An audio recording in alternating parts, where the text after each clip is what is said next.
Hello, I'm Christina Brown, and this is Our Take on Arise TV. And joining me today as my guest co-host is Eunice Omole. She is a finance and real estate expert, but also a branding specialist and contributing writer for online lifestyle magazine Applause Africa. She was also the first runner-up in Apprentice Africa. Well, congratulations for making it so far. What do you think happened, though? Oh, what happened? Well, I came in second place to Isaac, who ultimately won the show. He's in Ghana. It was a really great run. I really had a great opportunity to meet some amazing people across Africa and the diaspora. And so what happened, I just didn't win ultimately, but I felt like I took so much away from that experience. It was just amazing. And Apprentice here in the U.S. has a huge following. What was it like doing the Apprentice Africa version? Yeah, the first episode was, it was an eye-opener, having to do so many tasks in Lagos. It was the exact same format as the same Apprentice here in the U.S., so it was just fun. Minus Donald Trump. Minus Donald Trump. And the hair. But there were plenty of pseudo Donald Trumps in Lagos, so. And you are originally from Nigeria. Your family's originally My family's originally from Nigeria. I was born and raised in D.C., so yeah, my parents immigrated here 30 years ago. With the exposure that came with Apprentice Africa, what have you been able to do with that since? Well, it really provided me a great opportunity and platform to get into media and broadcast, specifically with Applause Africa magazine. Now that I moved back here in New York, I have the opportunity now as a fashion editor to contribute stories really about designers and stylists who are doing amazing things in the industry, specifically in diaspora. So doing that along with other platforms like Dress for Success, where I volunteer as a speaker, just really talking about the organization and having young ladies understand how to dress to impress, how to act during an interview, and how to, really put their best foot forward during their employment. And since you have spent so much time in the corporate sector working in finance and real estate, you know all too well how much importance is put on presentation. Absolutely. I can't even emphasize that enough.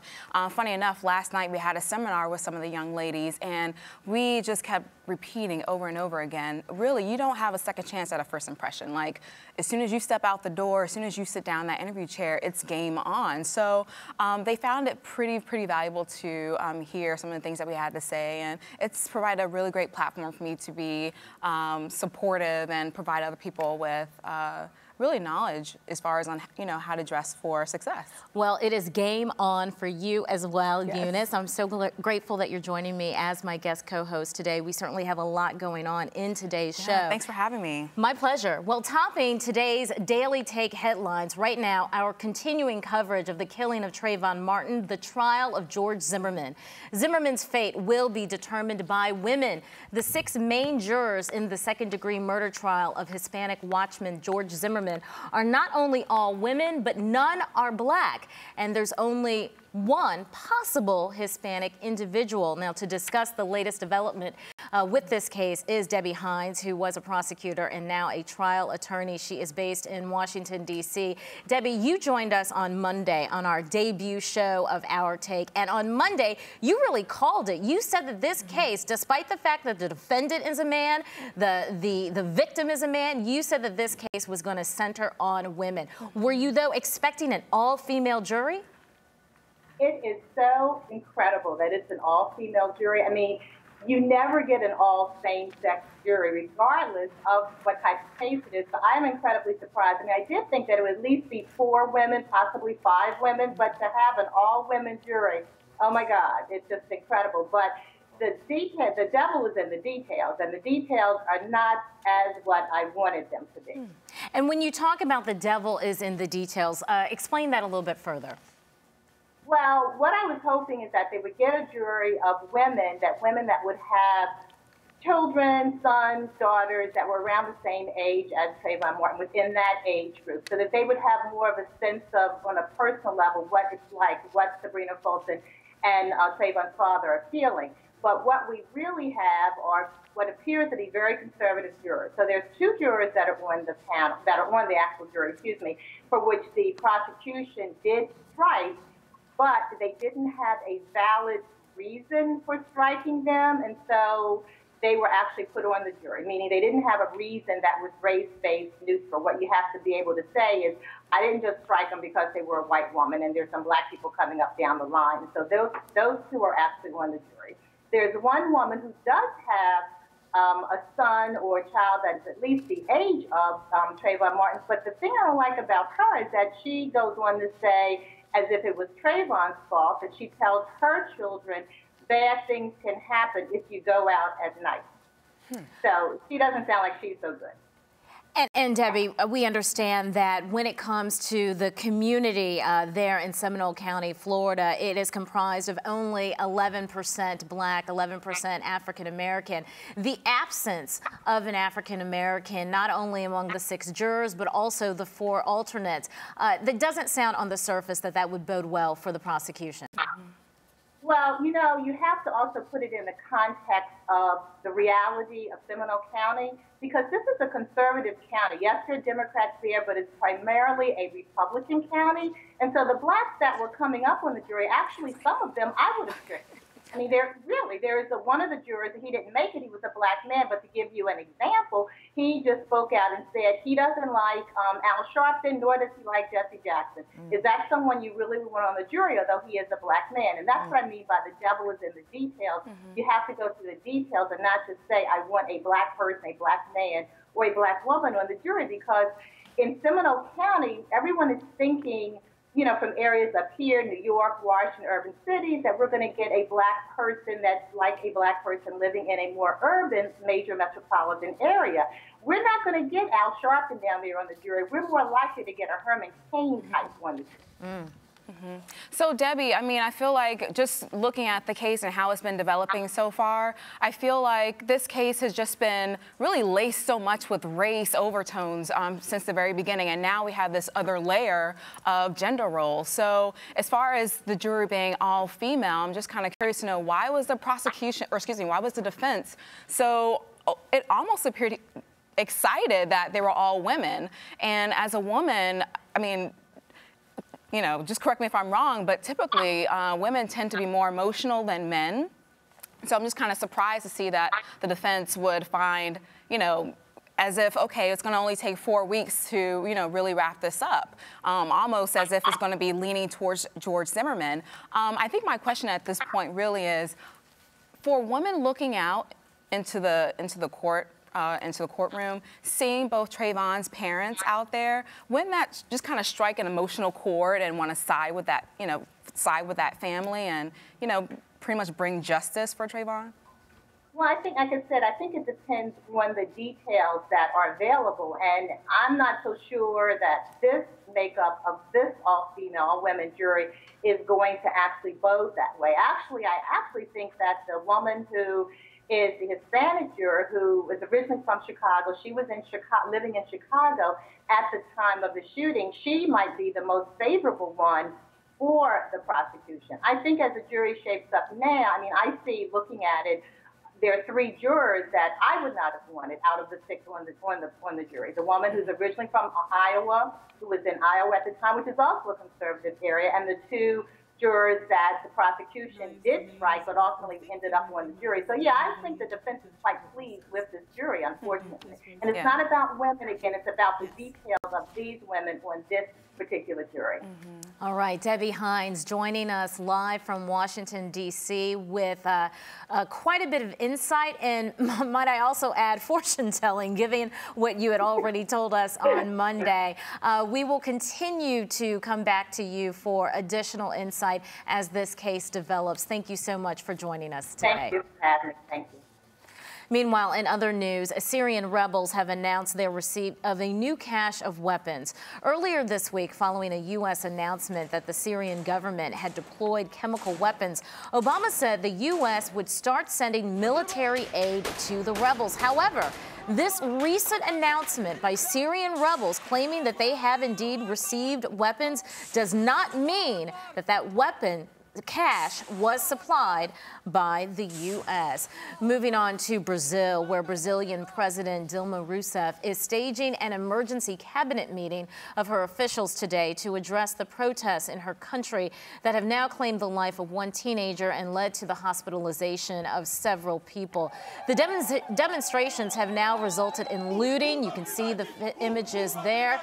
Fires and damage to a building facade, including a foreign ministry building in Brasilia. The estimates now indicate that the crowds are reaching 1 million. And Eunice, they have really grown fast. I mean, this was 250,000 just a matter of days ago. It's almost reminiscent of all the protests that really started in Tunisia, and then it just kind of spiraled into Egypt. And it actually brings, it's very reminiscent of what happened in Nigeria about a year or so ago, where the government basically decided to increase the fuel for about maybe double the price, where ordinary Nigerians are, working off less than $1 a day. So of course there were, massive protests, enough is enough, but at the end of the day, it wasn't as much as they would have wanted to increase it, but they increased it. But I mean, it's really sad and really disappointing that the government is so out of touch with the ordinary man that they're working. I mean, for them, Brazil, to be able to, increase bus fare hikes, and that is where this originally began. It began with an increase on the bus fare hike. And like you said, you bring up Nigeria, and this is a conversation that we were having earlier. We're seeing more and more, not only the demonstrations and protests, but the pushback by the little people, right? The middle class, having to shoulder the burden of these financial discrepancies that the government is trying to deal with. Yeah, I mean, there's just a point where, it's just enough. And we have to be able to, just really stand up and, dig our heels and really start to ask what we want. And or really, in some cases, demand it. Demand it. I mean, and if it involves days and days of protest, then so be it. And so now I'm glad the government has decided to put together an emergency cabinet meeting and really just resolve the issue as quickly as possible. I mean, these people, they're out there and they're going to be out there for a very long time until they get exactly what they want. Well, let's hope we certainly do see movement in a positive way. Speaking of positivity, we have, well, I guess the parents would consider this a positive move. Go north, yes. Northwest, that is. I am, of course, talking about Kanye West and Kim Kardashian's name of their new child.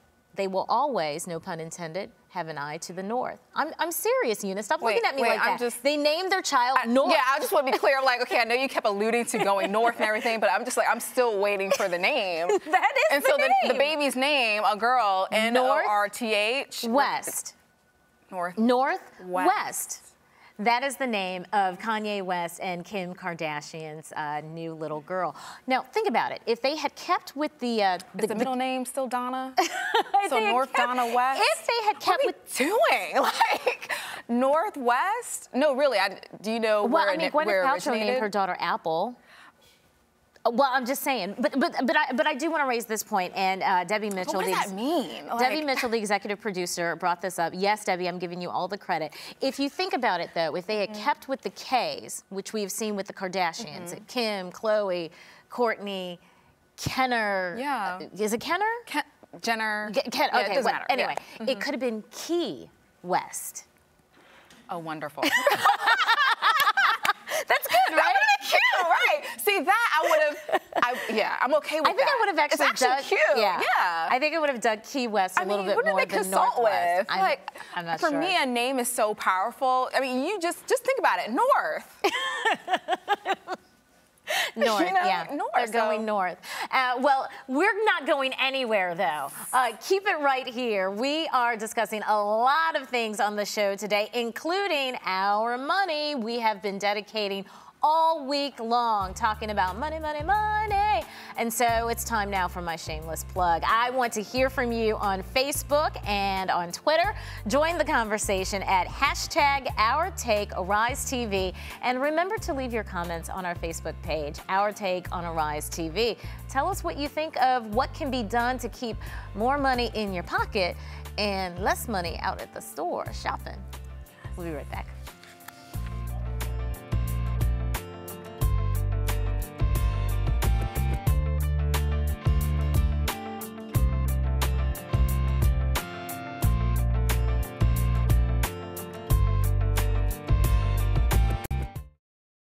bigger,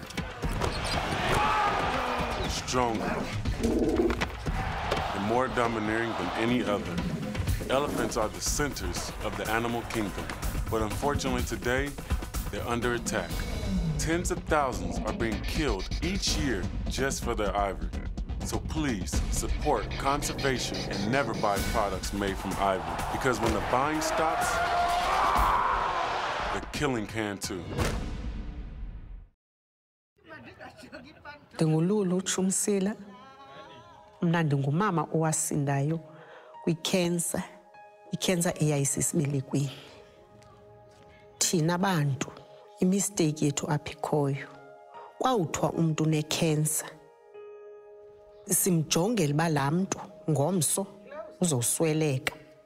Andizange ndibe nabunzima kakhulu, ngoba into ebangela uba nditsho, eyam yabhaqwa msinyane, ngoba into enyanzelekileyo kuba ube nethemba xa kuthiwa unento. Isapoti endayifumanayo kumyeni wam, kubantwana bam, nefemeli yam yonke. Eyona nto ndandinayo mna entliziyweni yam kukuba okusalayo nam ndizophila ndifane nabanye abantu. Lo myalezo ni uphathelwe i-JSI and Livestrong Cancer Anti-Stigma Initiative.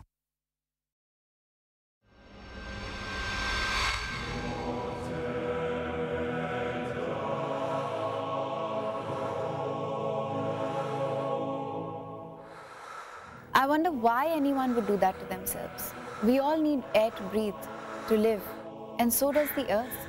But we're choking it with plastic bags. Let's stop using plastic bags and give the earth a chance to breathe. Refuse, reduce, reuse, recycle.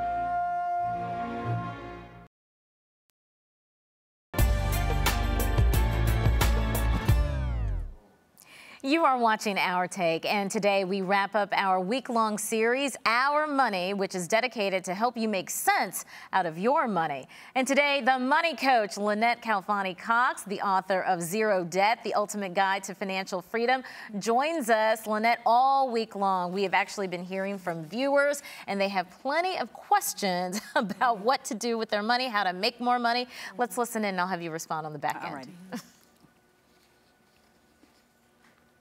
I really don't know what I'm going to do when it comes to retirement because I don't have enough money set aside. What should I do about that? Hello, hi, my name is Sandra, and I was wondering how can I minimize my school loan debt?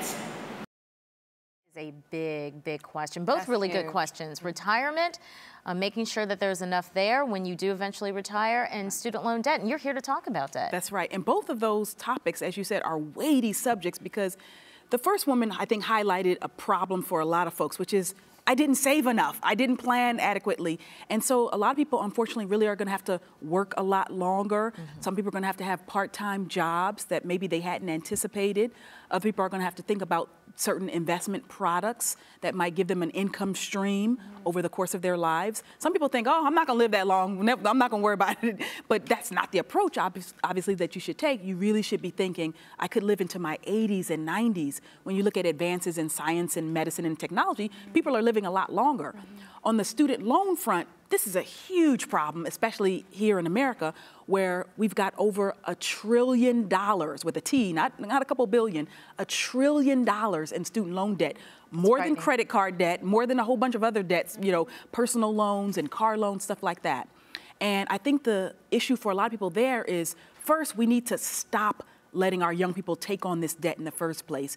And then you need to think about the right types of loans if you do need to borrow for college. I always tell people, federal loans first as opposed to private student loans because they have better loan rates, they have better loan forgiveness options, better cancellation options for some people, and better deferment and forbearance options as well.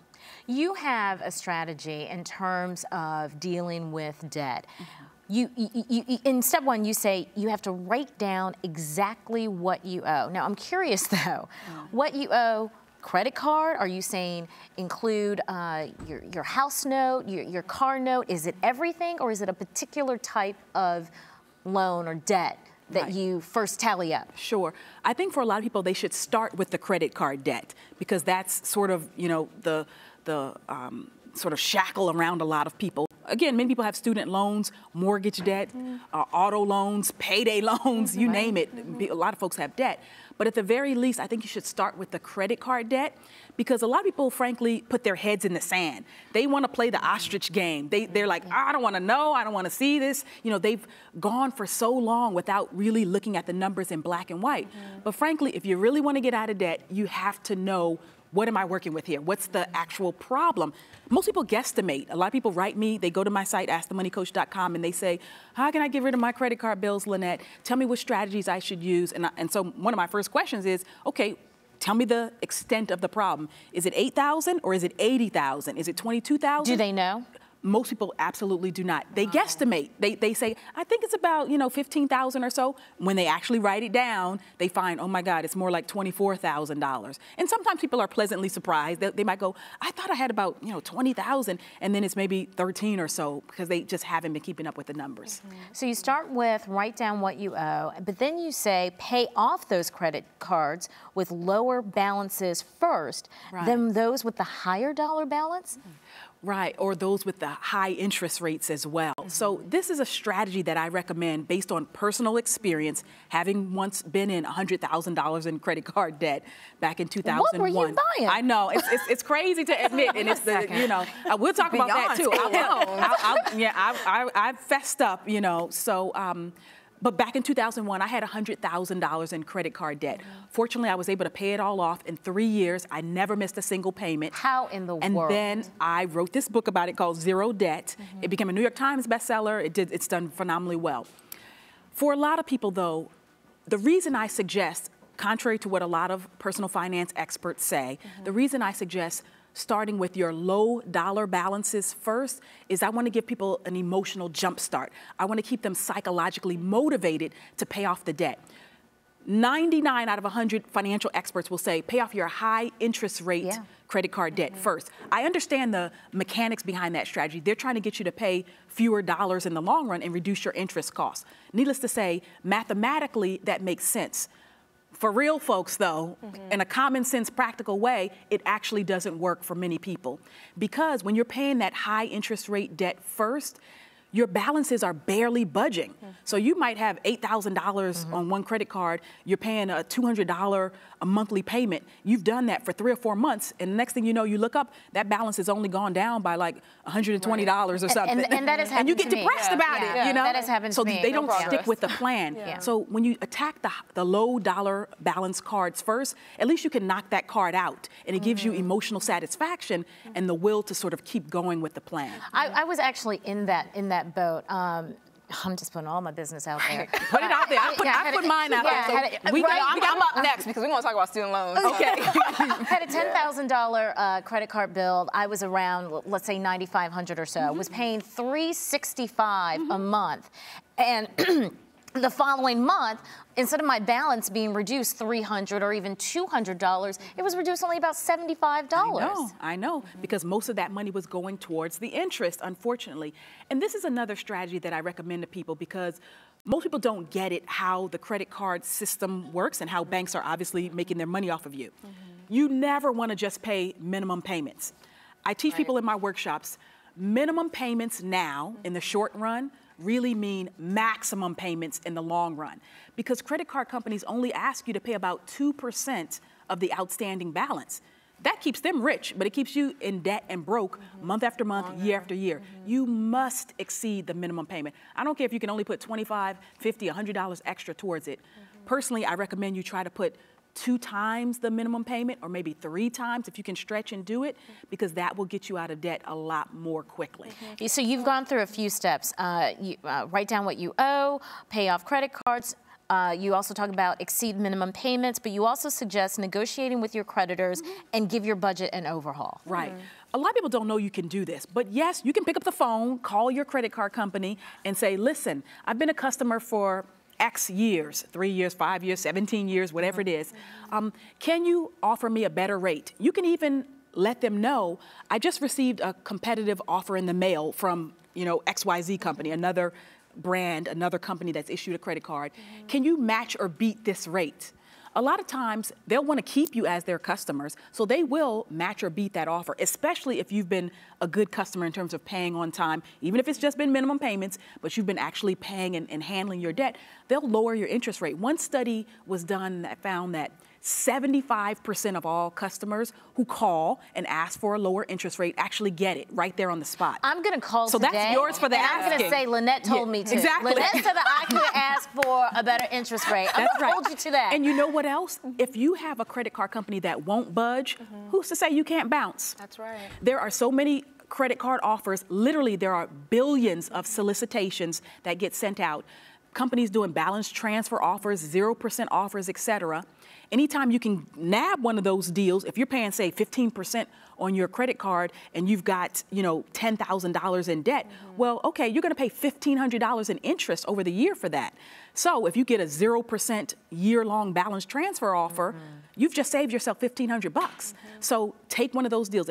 I tell people, listen, if a creditor won't budge, be willing, consider the possibility of transferring that balance and taking your business elsewhere. You know, and you bring up a really good point of being really proactive and reaching out to these lenders, specifically for people like me who are students. I'm a part-time student anyway, and have to take out student loans. Of course, the federal government unsubsidized, which was the only one available for graduate students. But I ask you this because unlike other loans, car loans and mortgages, you can't write this off in bankruptcy. Absolutely. Like this is following you the rest of your life. Like there's a quote about how in life, death and taxes are the only things that are certain. I wish they would add student loans to the mix. Yeah, you're right. Right. You're so right. Sally Mae's going. Right. Sally Mae and the DOE are on my cell phone. Like, what do we got to do this month? Exactly. So, but it's not that bad. But I mean, a lot of times people want to consolidate and be able to minimize their loan payments. But what would you say to people who are going to have to deal with this for the next 10, maybe even 15 years? Right. Well, I tell people, first of all, don't be depressed about it. And literally, I've talked to people who are suicidal about it. They are really fraught over it because student loan debt is impacting people in so many ways. It's affecting people's life choices. They call student loan debt now the anti-dowry. It's like nobody wants to hook up with you, nobody wants to marry you if you got all that debt because it's like I'm out of luck. Yeah. no, but it's manageable though. But I mean, for some people, look, here are the stats. Right now, the average college graduate from the U.S. comes out of school with about $25,000 in student loan debt. Those who go to graduate school tack on another $20,000 or so, $30,000. It's not at all uncommon for people who go to med school and law school to have 6 figures worth of debt, $100,000. Now, we're talking about a group of young people, 20-something, 30-something perhaps. That are paying for this. They've got a mortgage on their backs just coming out of school. So the good news for you, Lynette, yeah, you will always be busy. Yeah, well, that is true. I have some advice to give. Yeah. But, I tell people, don't be depressed about it and know that there are options out there. You've got to seek out some of those things that I mentioned, forbearance, deferment, things of that nature. All right. Thank you so much, Lynette Khalfani-Cox, the money coach, telling it like it is. And keep it right here. I'm Christina Brown, and you are watching Our Take on Arise TV.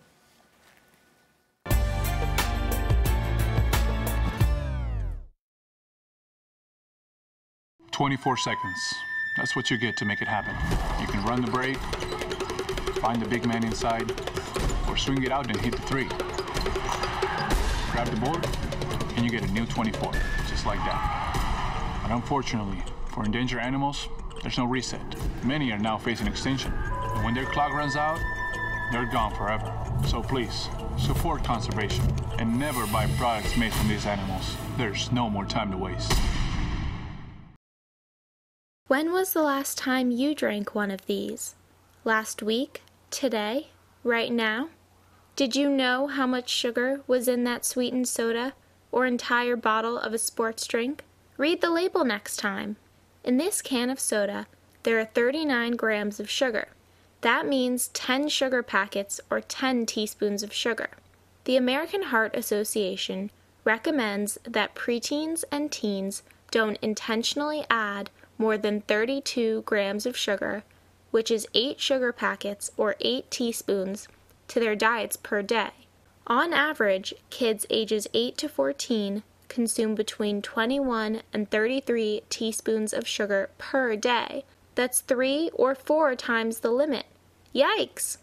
Choose water, seltzer, milk, or unsweetened tea instead. You can control your sugar intake. Choose what you consume.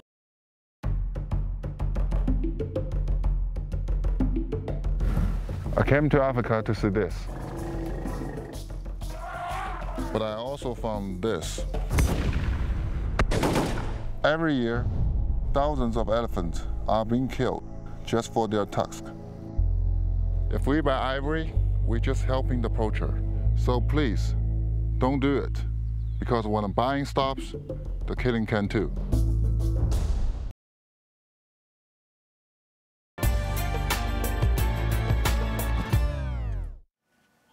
The runways of New York City are no stranger to the biggest names in fashion, but next month it'll be African designers and models that will fill the catwalks during New York's African Fashion Week. And joining me today are women who have a whole lot more than just fashion on their mind. They also hope that their work inspires social change.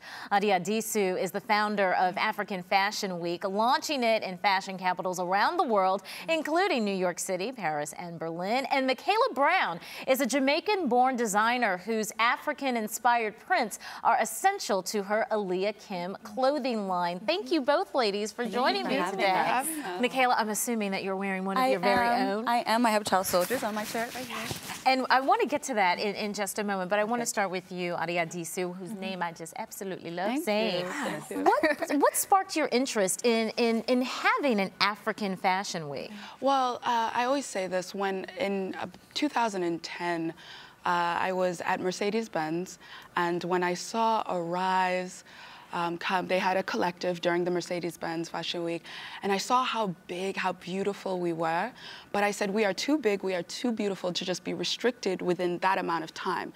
So I said, New York needs to get more time with us, more time to explore the beauty that comes from Africa. What is separating the African designers or the African-inspired designs from being more mainstream? I believe what separates us is our way of doing business. The fact is, at the end of the day, these designers create economic opportunities for people from their country. And I think that's the beautiful part of fashion, really, is not being as superficial, just leaving everything to the runway, the glitz and glamour of things, but more so who it benefits at the end of the day as well. And I understand that your company has been instrumental with regards, in regards to really bringing attention to a lot of different companies in Africa in terms of what they're doing and their contributions to the fashion industry. Yes, companies like Picolinos, who's a Spain-based company that works with the Maasai community. They export some of their leather goods to the Maasai community and do beautiful beadwork with sandals. And then other companies like Basila Bakoko, African Literacy Project, that establishes libraries all over the continent of Africa, which I find extremely amazing. See, I think a lot of us talk about what it takes to raise children, but nobody really talks about what it takes to elevate the minds of children and our future leaders. So I believe our fashion platform has definitely touched many lives and different perspectives of life. And Mikaila, you are a former anthropologist, PhD in anthropology and education turned fashion designer. Absolutely. How did you make that turn? It actually is a very nice fit in the same way that African Fashion Week blends an aesthetic with an awareness. That's exactly what I'm trying to do. For many years, I worked in the nonprofit sector. I dealt with communities, addressed their needs. I think that fashion is the voice of women. And so in many ways, the best way to speak to women about the needs of community is through a medium that they understand and relate to, and fashion is a perfect platform. Your fashion, I believe, takes it even a step further. I mean, besides the fact that I understand a portion of your proceeds actually goes to a charitable organization in Sudan, and we'll talk about that in a moment, you're actually not only using African-inspired prints, but you're using some of the war imagery of Africa in your fashion. Absolutely. Let's talk a little bit about that in terms of what are those specific images that you're using, and also why. Absolutely. So in many of my prints, I have child soldiers, I have brass knuckles, I have guns, and people would say, why would you use such acerbic imagery? I think that we should be really uncomfortable with the fact that child soldiers exist at all. It's not about the article of clothing, but it's something that can easily be forgotten Right now, there's child soldiers in Mali, there's child soldiers in Syria. We can forget that in America. So if I make this something that's part of your awareness on a daily basis, but in a comfortable way, in a way that fashion makes you aware of things, but also it's a way of making a statement, then I feel like we can address those issues if we're aware. But if we ignore it and aren't aware, then there will be no change forward. Also joining the conversation is Basila Bokoko. She joins us via Skype live from Rwanda. She is a global ambassador for Piccolino's footwear. Hello to you, Basila. Can you hear me? Yes, I could hear you. All right. Thank you again for joining the conversation. Tell me a little bit about why Piccolini's, excuse me, I got to get the pronunciation correct. Piccolinos, all right? I don't want to butcher the name of your designer footwear. Why did it turn to Africa in terms of incorporating the people of Africa in its design and manufacturing? I think because the owner of Piccolinos was always linked to Africa, and he always wanted to have a social responsibility. It happened that he met someone from the Maasai community, and they just clicked, and they decided to help through an organization that is called ADCAM in Spain. And that's how, you know, we fell in love with the Maasai community, and we decided to help the women in the Maasai community also because it's one of the more endangered tribes in the world. So that's one of the main reasons why we decided to go to Kenya and help the Maasai. What is the impact that has been made on the community itself? What are they able to do now that they have this work that perhaps they weren't able to do for their community before? Well, it has changed a lot the dynamics of the population because they were living in a system that they trade with cows for agriculture, and now with the money they have more power of purchasing power. So this has helped them to take the kids to school, to improve their nutrition, and to have access to medical attention. So I think also it has helped to the dynamics of the relationship between husband and wife, because the women feels more self-sufficient, and when they have deadlines to finish the shoes, the men help in the chores of the house, take the kids to school. So I think it has been very beneficial for the whole community. And Adiat, I understand that one of your ambitions is to actually elevate the way that African fashion is branded so that it's associated with luxury lines. Absolutely. That is a passion of mine. One of the things that I love to do as an entrepreneur is Google. I mean, who doesn't say that? But one of the things that I realized immediately when Googling Africa luxury is immediately I saw the results, and the results led to safaris and diamonds. So I said, there is an open space for us to educate people on what luxury from Africa is and could be. So when you say the word luxury in terms of fashion, many people immediately think of Italy. But why can't they think of Angola? Why can't they think of Uganda or Sudan, for that matter? And that is our effort in really pursuing this idea of what luxury Africa is and will ever transform to be. Wow, this is amazing. Can I add something? I also think Africa is a continent full of a story, it's telling a very vivid and powerful story. And so fashion representing Africa, African fashion, has to tell a story. It has to have a message. It cannot be simply about an aesthetic. It has to have a meaning because the continent has so much meaning and it has so much to tell, and it's the source of so many awarenesses that we have. And as you gear up for Africa Fashion Week next month, what do we expect to see? Well, what's so funny is this year we've, in our pursuit of establishing what the idea of luxury Africa African fashion is our theme this year is the pattern of sustainable luxury. So really now giving the term luxury Africa fashion another layer of definition. So what luxury African fashion is sustainable immediately, and that is a hot factor.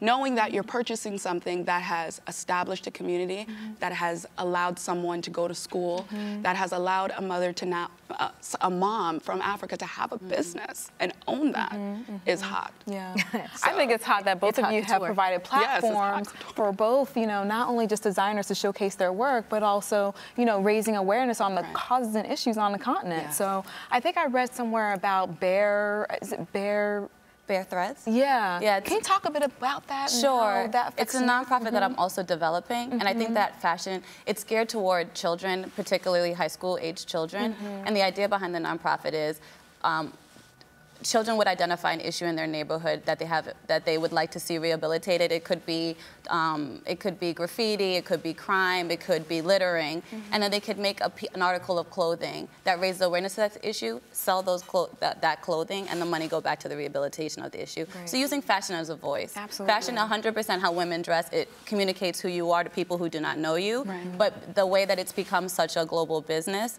and industry, it's a great way for people to raise awareness and to talk to communities and let people know how they feel about things. Well, ladies, thank you all for joining me Thank today. you. Basila Bokoko joining us live via Skype from Rwanda. Thank you so much for your insight, your input, and what you are doing for and with the Maasai people there in Africa. Thank you, Mikaila Brown and Adiat Disu. And hopefully, ladies, you all come back with some pieces on the next visit, okay? Thank you for bringing that up. Your closet would be filled. Right, exactly.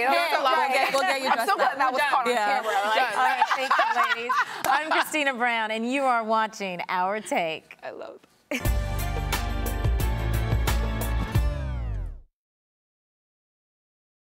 Basketball, it's a numbers game. But just listen to these numbers. 1 in 3 adults in this country are at risk of developing diabetes. 1 in 3. Just think about what that looks like in here. Our families. Our friends. Our fans. Let's change those numbers. Learn your risk factors for diabetes. Go to dribble2stopdiabetes.com and take the risk test. It's fast, free, and easy. Remember, your health depends on you. To learn more, go to dribble2stopdiabetes.com. Bigger. Stronger. And more domineering than any other. Elephants are the centers of the animal kingdom. But unfortunately today, they're under attack. Tens of thousands are being killed each year just for their ivory. So please support conservation and never buy products made from ivory. Because when the buying stops, the killing can too.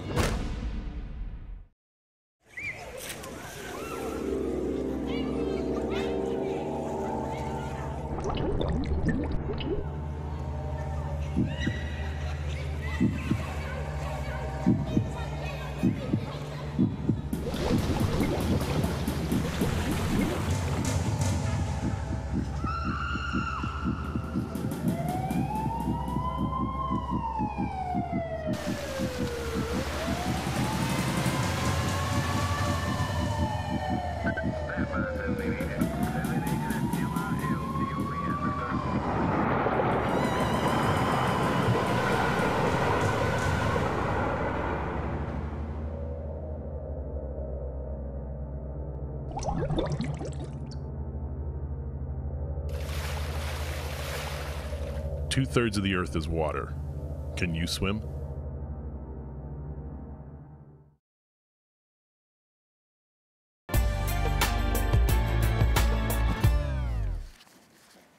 I'm Christina Brown, and welcome back to Our Take. We are talking right now about traveling and the fact that some people are actually factoring in doctor's appointments when they make their travel plans. Joining me live in studio right now is health and wellness blogger Bridget Kwame, as well as social media specialist. I understand that you're actually in town for the Blogging While Brown social media conference. I am. Thank you for joining us today. You came in from Canada, is that right? Yeah, from Toronto, like straight. I just got here like right off the bus. So you're not here for any medical procedures. You're here solely no, for the conference. Exactly. I might have needed some little stress help getting here, but other than that, I'm good. That might be able to be taken care of at bar. Exactly. You may not necessarily need a doctor for that. And joining us live via Skype is Josef Woodman, joining us from North Carolina. He is the author of Patients Beyond Borders, Everybody's Guide to Affordable World-Class Medical Travel. And Joseph, thank you so much for joining us today. This is a really interesting and fascinating concept to me, the idea that someone decides whether to go to Thailand or Brazil or wherever based on the medical procedure that they need to have done. Just how popular and prevalent is this? It's a growing market. They're probably growing at around 30%. Most people from the United States travel for cost reasons because the healthcare in the United States has become completely out of control and unaffordable. So many Americans, there's something like 40 million Americans either uninsured or underinsured with Obamacare. That number is going to reduce, but there's still going to be a huge number, many millions of Americans that are one condition, one diagnosis away from financial disaster. And so more and more people are traveling. Almost 1 million Americans traveled last year to seek more affordable care outside the United States. While you were speaking, we actually showed our viewers a map of some of the countries that are very popular when it comes to medical tourism. I understand the top 3 being Costa Rica, Thailand, and Barbados. Joseph, can you explain a little bit as to why people are going to Costa Rica? What procedures are they providing versus, say, Thailand and Barbados? Well, each destination, there's something like 25 or 30 solid, important medical travel destinations. A country like Costa Rica has its specialty in the areas of dentistry and cosmetic surgery. Again, someone traveling from the United States that wants access to affordable care can save anywhere from 45 to 60% on a restorative dentistry, cosmetic dentistry, and even something as small as fillings or dental crowns and implants. So the main reason is cost, and also because it's much closer. Thailand has great dental facilities, great cosmetic surgery facilities, but it's a long haul for the U.S. patient. If you live in Indonesia, if you're an expatriate living in Cambodia, then it's a lot closer to go to Thailand. But Costa Rica is much better for the short haul U.S. traveler. And Bridget, you worked with international insurance companies and government health plans that were actually promoting this and making it part of, I guess, the attraction of visiting their respective country. But I understand it's not necessarily just Americans going overseas. There are also foreigners coming to the States to get procedures done. Exactly. So my background has been in that side where it's more out of necessity. So I worked with health insurance companies and government health bodies, mainly in the Caribbean, where there's some islands where you're even lacking an MRI machine or a specific health, heart specialist. And if a patient is diagnosed with something and needs a treatment or a procedure that's not available in their home island, their health insurance company or their government health body will usually cover them 50, 80, 100%, it depends on the policy, but it will cover them to go to the next nearest place that does have that facility or does have that procedure or that tool. So we worked with, like I said, the Caribbean population who would have to travel mainly to the US, sometimes also up to Canada, depending, for those types of specific treatments. It could be something as simple as flying over for an MRI in Miami and flying back home that afternoon. Or it could be something as complex as needing a kidney transplant and being transferred to Texas, for instance. That was one of our big regions, and staying there for a period of months and then going back home once they're stabilized and could get their rehab or whatever back home. So. I mean, in some ways, if you have the cash, you don't necessarily need the insurance with something like this. That's true. That's very true. But it's... With the population I worked with, it wasn't so much about the money. It was really about the need. And my eyes were really open to it during a trip to Bermuda that I went to for a health financing conference, where they unveiled some of their plans to rebuild their main hospital on island. And the reason why they're planning on doing that is because they're spending so much money. The government is spending so much to send people to New York and to Boston areas for treatment. And they're saying, let's have this here so that we can keep the money in-house and we're not spending those exorbitant costs to have people go over to the US. So they're bringing in specialists, they're bringing in US-trained doctors, and they're building this kind of state-of-the-art facility in Bermuda so that patients can receive their primary care and any other specialty care there. So it's not so much the money, it's also sometimes what's available and what do I need. And that can be a driving force as well. Joseph, talk to me a little bit about the price differences. I understand that they can be anywhere from $10,000 to $20,000 when it comes to a procedure that you could get done in the U.S. versus, say, going to Brazil or Costa Rica. We have a list of procedures, spinal fusion, hip replacement, or full facelift. give me a range. Which country do I want to go to get the procedure done if I don't want to spend as much money as I would spend if I got the procedure done in the U.S.? Well, it's a little bit more complicated than that, but generally, most of the medical travel destinations that are covered in Patients Beyond Borders allow a patient to save anywhere from 30 to 45 to up to 80 or 90% if you're willing to put up maybe with some of the cultural differences in like India. Most medical travelers seeking, let's say, a hip replacement are going to go to a country where orthopedics is a known specialty of that country. Up until recently, Latin America wasn't really known for orthopedics. So people would go to India, they would go to Thailand, they would go to Malaysia, which is another big value medical travel destination, and you can save anywhere from 60 to 90%, where a hip procedure in the United States is anywhere from $30,000 to $63,000. A hip procedure, it's not unusual at all to go to a top American accredited hospital and get a hip procedure for $9,000 to $12,000. Same thing with spinal surgery, which is a very expensive surgery, and a lot of people have a lot of spinal issues, and this can really be a budget buster for so many people. And Costa Rica, for cosmetic surgery, once again, 30 to 45% savings are not unusual at all for anything ranging from a facelift to a tummy tuck, to even bariatric surgeries, which are very, very popular for people who are interested in weight loss and weight loss programs. Yeah, those costs are really staggering. I would imagine that there'll be several questions about the demographics of the types of people that actually go to these medical destinations. And also, are insurance companies subsidizing any of the costs at all? You know, it's very slow, like everything else in healthcare. Everything moves at a very glacial pace, and there's an entrenched status quo that wants to keep things the way they are in the United States with high costs of care.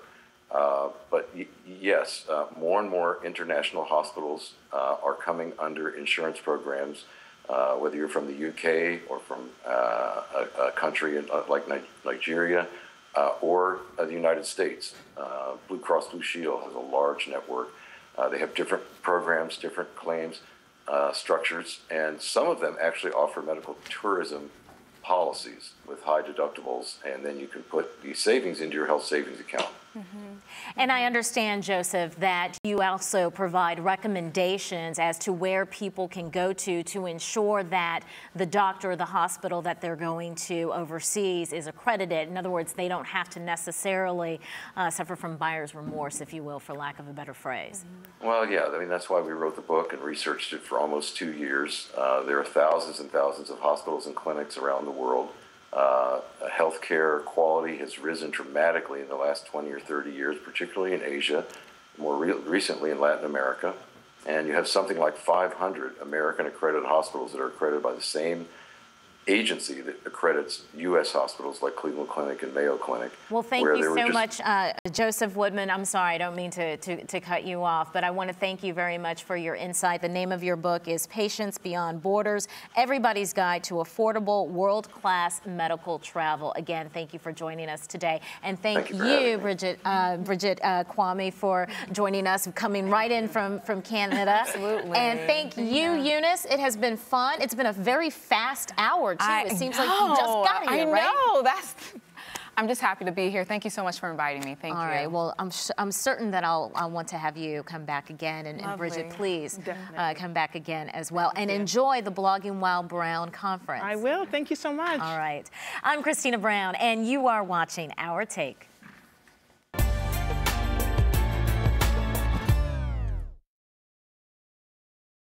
24 seconds.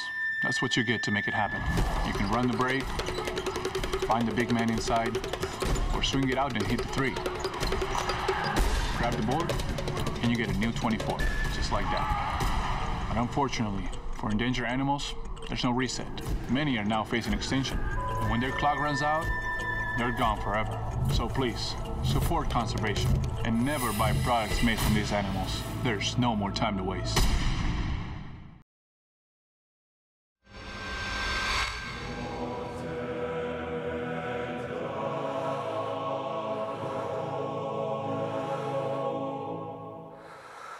I wonder why anyone would do that to themselves. We all need air to breathe, to live, and so does the earth.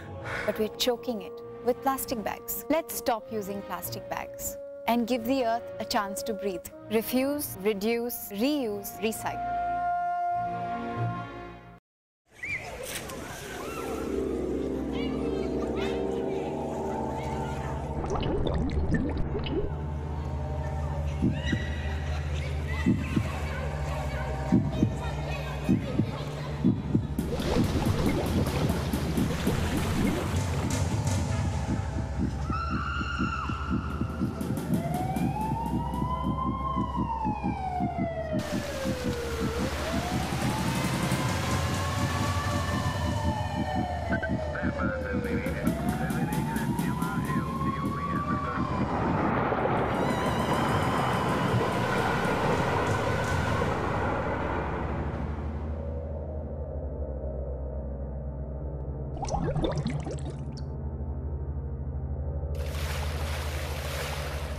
Two-thirds of the earth is water.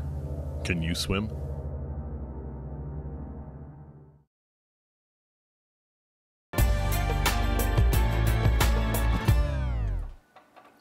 It is now time to go from our take to your take. We want to hear from you and see what you've been up to online. And here is what our Twitter friends have been tweeting.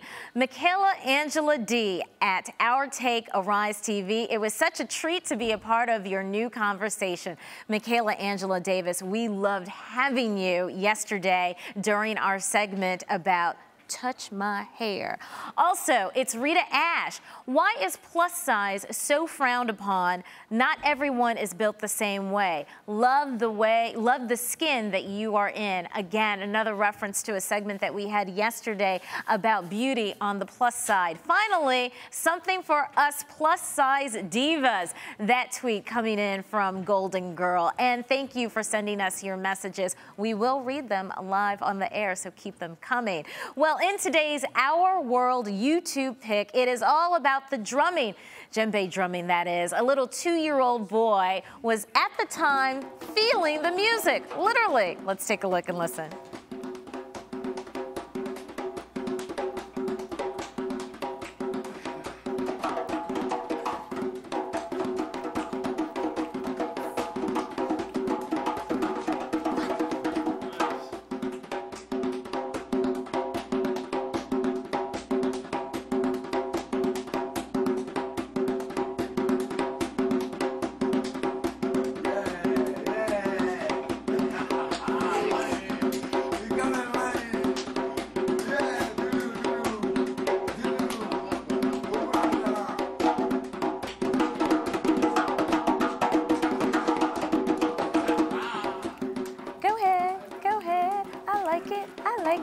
Thank you so much for joining me here on Our Take. I'm online, I'm on Facebook and on Twitter. See you back here same time, same place on Monday. Have a fantastic weekend. I'm Christina Brown. Have a great day.